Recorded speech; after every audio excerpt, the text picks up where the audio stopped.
Donc moi c'est Maître Mourad Zouine, avocat au barreau de Lyon depuis une dizaine d'années maintenant. J'ai prêté serment en décembre 2010. Bonjour à toutes et à tous, je suis donc Jean-François Barre, avocat au barreau de Lyon depuis l'année 2003.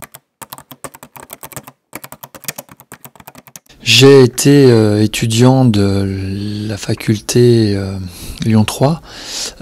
J'ai la particularité d'avoir fait mes 3 premières années d'études à l'antenne à Bourg-en-Bresse au SEBA. J'ai ensuite intégré la faculté de Lyon 3 dans une maîtrise, on appelait ça avant une maîtrise, mais c'est un master 1 pour vous en carrière judiciaire, puis ensuite un DEA en droit pénal et sciences criminelles.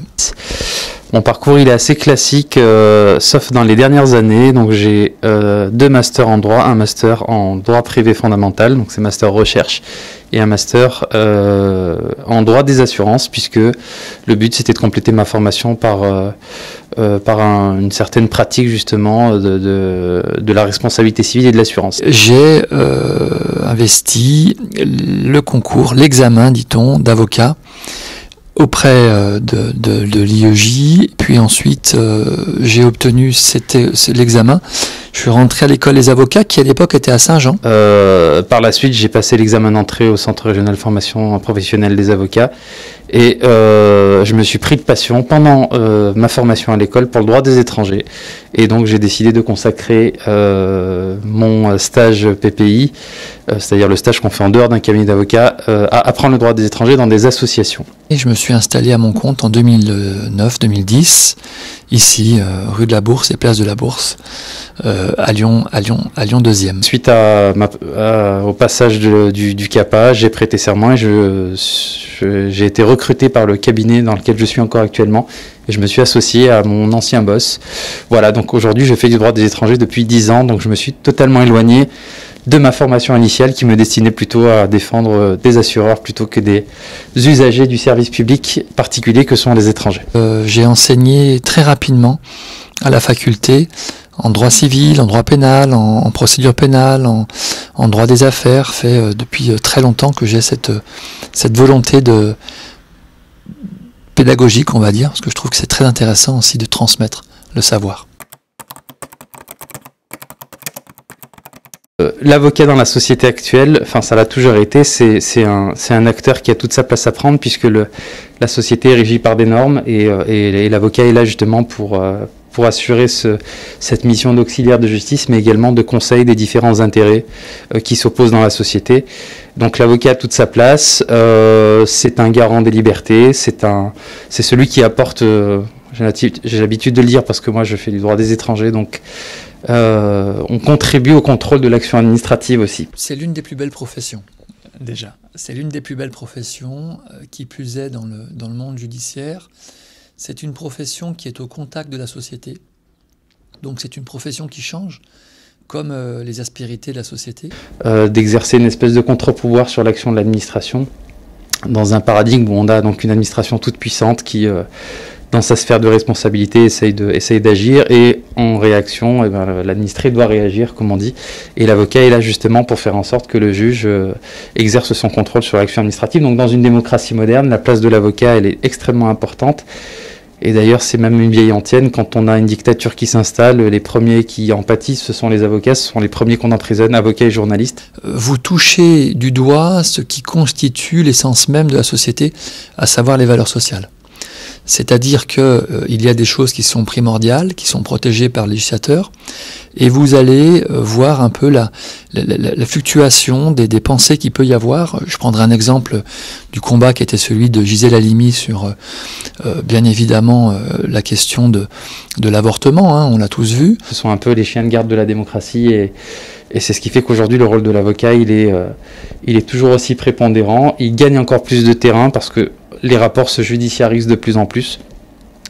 Et puis surtout, il est de plus en plus médiatisé, l'avocat. Voilà, auparavant, il était assez souvent dans les prétoires, voire dans son cabinet. Là, aujourd'hui, on lui donne davantage la parole dans les médias. Et puis, on a l'impression que sa parole est un peu plus écoutée, et que peut-être que l'opinion publique a une image peut-être moins négative que ce qui était auparavant, celle de ce vieux nanti qui passe son temps effectivement à mentir pour gagner sa vie. Aujourd'hui, on a une image peut-être un peu plus favorable qui s'est diffusée.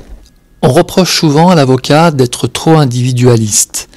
C'est un métier qui est un métier, il faut que vous le sachiez, qui est un métier solitaire, c'est une profession libérale, c'est un métier où il y a de la concurrence, mais c'est une profession aussi qui est collective. Vous voyez, j'ai eu la chance de participer aux travaux de mon ordre, l'Ordre des avocats de Lyon, en étant élu au Conseil de l'Ordre. Et vous, au Conseil de l'Ordre, vous avez une activité qui est une activité dans le souci, en fin de compte, des confrères lyonnais. Alors, le métier d'avocat a évolué de plusieurs façons. La première, de manière assez tragique, j'ai envie de dire, puisque pendant le confinement et juste après le confinement, le CNB, donc, qui est un peu l'instance représentative nationale des avocats, le Conseil national des barreaux, a lancé une grande enquête permettant de savoir comment la profession a vécu la crise sanitaire. Il y a à peu près 10 000 confrères qui ont répondu à cette enquête. On est 70 000 en France.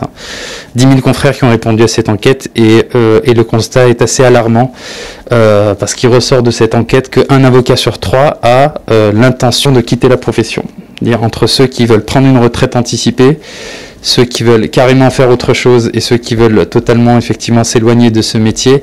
Voilà, on estime à peu près 30%, ce qui démontre bien que la profession déjà vivait des moments difficiles avec la réforme des retraites. Je suppose que vous nous avez entendus dans les rues pour critiquer ce projet de loi qui allait paupériser encore plus une profession qui se portait plutôt bien sur le plan de sa retraite. Beaucoup de choses. Vous avez raison. Beaucoup de choses. L'approche des tribunaux, l'approche des dossiers, l'approche de la communication des dossiers, et puis il faut aussi rester fondamentaux. Donc certains changements, mais pas un changement radical. Aujourd'hui on est masqué, donc on a davantage investi les télé-rendez-vous. Donc moi j'en ai fait beaucoup pendant le confinement, donc des personnes qui malgré le confinement, continuer effectivement à vouloir s'attacher les services d'un avocat. La justice a continué de tourner pendant le confinement, même si la plupart des services publics étaient totalement à l'arrêt. Vous aviez des procédures d'urgence qui continuaient à être prévues et donc des avocats qui étaient de permanence et qui étaient obligés effectivement de continuer à travailler. Parce qu'avant, on était encore à l'âge de pierre. On attendait la transmission du papier. On avait des dossiers comme derrière vous, des dossiers énormes en papier qui nous étaient transmis et puis on travaillait sur papier. Aujourd'hui, il y a tout un pan qui a changé avec cette crise sanitaire, avec la conscience que aussi du côté de la chancellerie, il fallait avancer dans la communication pénale électronique. Il y a encore des lenteurs, je ne vous cache pas, mais en tout cas, cette dématérialisation a été importante et est importante. Je donne un exemple. Il y a un article dans le Code de procédure pénale qui obligeait l'avocat qui exerce dans la ville de la cour d'appel d'aller porter son mémoire à la chambre de l'instruction, mais le porter de manière in personam. C'est-à-dire qu'il fallait pousser les portes de la chambre de l'instruction pour donner son mémoire. Alors qu'à l'époque du fax ou encore du courriel électronique, on pouvait faire autrement. J'ai racheté une webcam, on a équipé tout le cabinet avec des logiciels comme Zoom, Team, etc., qu'on a été obligé de s'approprier pour effectivement continuer à travailler correctement. Et puis la justice, elle aussi, s'est adaptée, puisqu'on a davantage éloigné le justiciable du juge avec le recours à la vidéo-audience. Le numérique, l'ère numérique, ça a beaucoup bousculé nos cabinets, qui ont des traditions assez aussi anciennes de travail. Je disais, il faut quand même rester aux fondamentaux, parce qu'on ne peut pas tout dématérialiser. Et la visioconférence, pour les audiences, c'est une catastrophe. Voilà, ça là-dessus, les avocats pénalistes sont vent debout. On a eu la chambre criminelle qui l'a rappelé d'ailleurs. Donc oui, le métier d'avocat s'est transformé avec la crise et aujourd'hui, l'avocat qui ne maîtrise pas l'outil informatique, il ne surveille pas, purement et simplement. Il faut que la personne, si elle le demande, puisse être devant son juge, que le juge l'entende, parce que vous l'avez toutes et tous vu, la visioconférence, ça peut être bien, mais on n'est pas forcément concentré sur les choses. Ou alors, l'émotion ne passe pas. Et dans une audience, ce qui est primordial, c'est le fait de faire passer aussi l'émotion et que la personne puisse s'exprimer devant son juge. Déjà, s'intéresser à la profession, C'est une bonne chose si déjà vous vous questionnez et que vous regardez ce lien, ce film, c'est que vous avez cette idée qui commence à naître dans votre esprit. Le conseil que je donnerais, c'est effectivement croire en ses rêves et à ses ambitions, évidemment, mais ça vaut pour tous les corps de métier. Pousser la porte des juridictions, des salles d'audience, aller voir quand la crise sanitaire et quand ce virus sera vaincu, aller voir ce qu'est une audience du tribunal correctionnel, des comparaisons immédiates. J'ai pas de conseils spécifiques à donner, je pense qu'il faut essayer d'écouter son cœur, entre guillemets. Moi, c'est un choix du cœur qui fait que je suis passé d'un master en droit des affaires à la défense des plus démunis. C'est vrai que dans notre représentation, on a l'idée d'un avocat judiciaire qui plaide. Il y a des confrères qui sont non plaidants et qui s'épanouissent dans la gestion d'un dossier et l'accompagnement d'un chef d'entreprise sur l'acquisition des sociétés. Là-dessus, notre métier a vraiment une palette très élargie. Se dire, écoutez, moi je suis pas un bon plaideur, je sais pas si je pourrais prendre la parole en public, c'est pas quelque chose qui, à l'heure d'aujourd'hui, doit vous faire peur pour le métier d'avocat. Vous l'apprendrez. Évidemment, le travail. Moi, quand j'ai passé l'examen d'entrée, comme j'avais une discipline assez désordonnée, je me suis imposé une prépa pendant 2 mois où j'ai cassé ma tirelire pour pouvoir me la payer, mais j'avais besoin de ça parce que j'avais besoin d'un environnement où voilà, j'étais à l'aise pour travailler, une immersion totale pendant 2 mois dans les révisions, dans le fait de côtoyer des candidats qui effectivement sont dans le même état d'esprit. Lisez énormément. Lisez des ouvrages, l'exécution, l'abolition, des ouvrages Badinter, mais lisez Victor Hugo. Le concours est de plus en plus sélectif, surtout que moi, depuis que je l'ai passé, il y a eu des réformes, dont celui du fait qu'aujourd'hui, on a un examen national unique, alors qu'auparavant, chaque IEJ avait son examen, donc on avait un peu, entre guillemets, du benchmarking pour essayer d'aller dans des facs où c'était un peu moins sélectif, entre guillemets, parce qu'il ne faut pas se le cacher, c'est un examen, mais ça reste un concours déguisé. À peu près 200 places disponibles chaque année, donc parfois il y a un petit calcul qui est fait, même si on ne le dit pas. Est-ce qu'il y a de la place pour tout le monde? N'écoutez pas les discours qui sont de vous dire il n'y a plus de place dans le métier d'avocat, dans la profession d'avocat. Ce sont des discours qu'on entendait déjà à mon époque et dont également les confrères plus anciens entendaient déjà aussi à leur époque. Donc le conseil que je donne, c'est bien se préparer parce que même si on a la tête bien faite et qu'on a bien intégré son programme, il faut être prêt le jour J parce que c'est un vrai marathon.